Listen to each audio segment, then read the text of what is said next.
La terre n'a pas tant changé depuis une couple de centaines d'années. Le bois, les arbres n'ont pas tant changé. Fait que le forgeron, ben, ça reste toujours valide. Là. Si quelqu'un vient me voir et dit j'ai besoin d'une hache pour tailler, ben, je sais exactement qu'est-ce que je vais faire parce que voilà, 200-300 ans, c'était la même hache. Mon nom c'est Ivan Savchev, je suis un des formateurs aux Forges de Montréal et puis quand j'ai du temps, ben, j'essaie de faire un peu de recherche historique sur des anciennes techniques et des anciens objets. En tant qu'outil, la hache de ceinture est un outil assez pratique et assez rapide à faire. Techniquement, là, on peut la pousser, on peut faire quelque chose de vraiment comme fancy avec. Là. La version Tomahawk, c'est là, en arrière de la hache. Il y a une masse, elle peut être en forme de pipe, ça peut être une pique, ça peut être quelque chose d'autre. Puis là, c'est plus décoratif que d'autres choses. Le but, c'est, je voulais m'améliorer, faire des belles soudures au feu sur des grosses surfaces. Mais aussi, l'idée, c'était de pouvoir monter un cours sur l'outil pour pouvoir montrer aux gens comment faire ça aussi. Je dirais pas que c'est vraiment une recherche historique super approfondie. Moi, je voulais simplement l'essayer le plus vite. Puis après ça, quand je savais que j'avais quelque chose qui pourrait marcher, ben là, j'ai approfondi un peu la recherche en trouvant les bonnes dimensions, les bonnes proportions et tout ça. Donc, les étapes de la fabrication de la hache. Premièrement, je prépare l'insertion. Ça, c'est le morceau d'acier en haute teneur de carbone qui va aller sur le tranchant. Suite de quoi, je prends des mesures sur ma barre que je vais plier autour d'elle-même et la souder qui va devenir le corps de la tête de hache. Il ne faut pas que l'œil devienne trop gros ni trop petit, donc je vais prendre quelques mesures. Après ça, je la chauffe, je la plie. Et puis, avant de commencer à souder, pendant que c'est encore chaud, je prends une dernière chauffe sur la partie que je vais souder ensemble. Pendant que c'est chaud, je mets l'insertion, là je le ferme, et là je prends une première chauffe de soudure.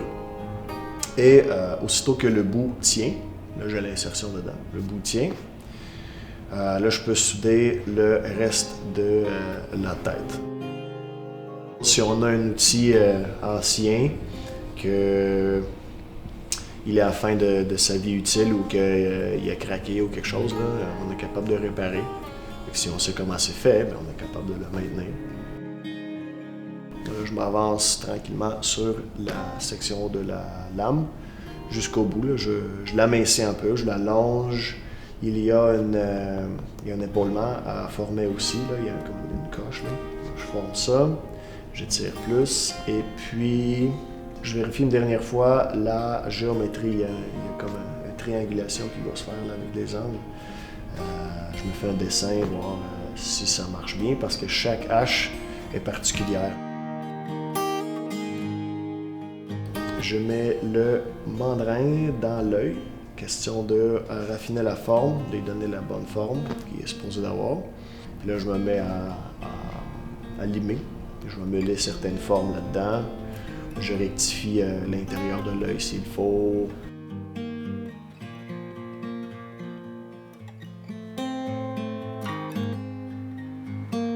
Je me laisse toujours un petit excédent de matériel sur le tranchant. Je coupe l'extra. Sur l'aiguisage, je le fais à la meule. On fait ça à la meule, question de faire ça plus rapidement. Mais traditionnellement, c'était fait avec une lime avant que ça soit trempé. J'ai fait une trempe à l'huile et en fait, j'ai fait une trempe et un revenu en une seule chauffe. Donc, j'ai trempé le bout, à peu près un pouce et demi là, du tranchant. J'ai trempé ça dans l'huile. J'avais assez de réserve de chaleur en arrière de la lame pour que je la laisse remonter. J'ai assisté un peu avec une torche. Et là, je laisse la chaleur grimper et monter sur mon tranchant.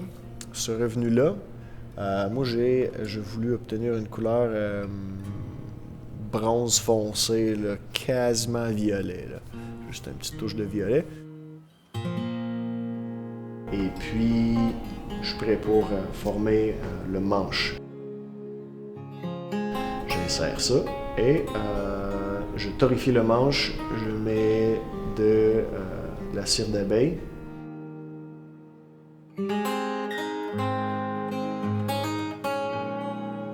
J'ai fini avec une bande de cuir. Ça m'aide à enlever la petite ébavure qui se crée sur le tranchant quand j'enlève du matériel.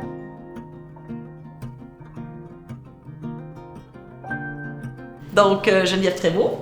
Je travaille à l'orfèvrerie depuis les années 80. J'ai encore un atelier à la maison. Je le travaille moins qu'avant. Je suis archéologue depuis les années 90, 95. Je travaille comme archéologue pour la Première Nation Wabanaki, mais aussi comme chercheur à l'INRS, donc chercheur pour l'archéologie et les technologies anciennes. J'ai travaillé un peu sur des artefacts qui sont des haches de ceinture. La hache de ceinture, on la retrouve beaucoup chez les Premières Nations sur des sites.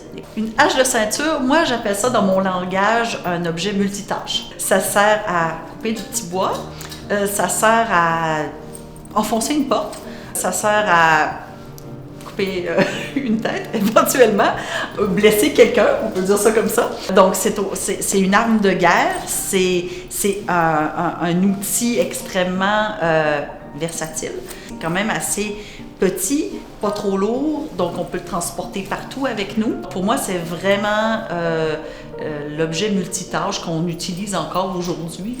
Ma hache de camping ressemble à ça. C'est un objet que le milicien avait, donc le colon avait, et se devait d'avoir pour des raisons de retourner au niveau en guerre, si on veut, quand on rappelait ces miliciens en guerre, mais aussi que si tu voyageais ou que tu étais dans le bois, tu avais besoin pour faire plein de choses. Cet objet peut être rituel aussi, donc on en retrouve des décorés, entre autres aussi, chez les Premières Nations, de ces haches de ceinture. Donc c'est vraiment un objet qu'on peut lui donner plusieurs valeurs sociales. Quand on retrouve cet objet sur des sites archéologiques de postes de traite ou sur des sites archéologiques de mission ou des campements, c'est un objet qui est souvent réparé. Okay? Donc, on voit qu'on lui met de la bidule et puis qu'on va souvent le réparer parce que, on en a un, mais est-ce que c'est si... J'ai jamais été capable de répondre à la question si c'était si facile d'en s'en procurer 2, 3, 4, 5. Alors, est-ce que c'est parce qu'il est difficile d'accès ou bien c'est parce que c'est quelque chose à laquelle on tient au niveau personnel parce que est-ce qu'il m'a sauvé la vie 10 fois, donc j'y tiens, donc je le répare. Donc, c'est plein de questions qu'on aimerait bien répondre au niveau archéologique, puis c'est pas toujours évident.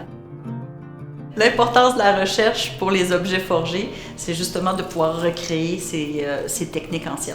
Aussi, ce qui est important, c'est de redonner aux artisans tout ce qu'ils ont construit au niveau de la Nouvelle-France, mais autant aussi pour les Premières Nations. Il y a des artisans chez les Premières Nations aussi, puis ce côté-là est souvent pas mis de l'avant.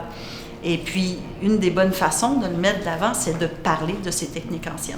Les forgerons, ou les artisans forgerons, ou tous les gens, en fait, qui fabriquent des outils, c'est important, en fait, pour l'archéométallurgie, ou surtout pour l'archéologie expérimentale, parce que l'archéologue va vraiment travailler dans les livres, travailler avec des méthodes d'analyse qui vont donner des graphiques, qui vont donner de la chimie, mais on n'a pas la signature de la technique. Le forgeron, c'est lui qui est capable de recréer cette chaîne opératoire.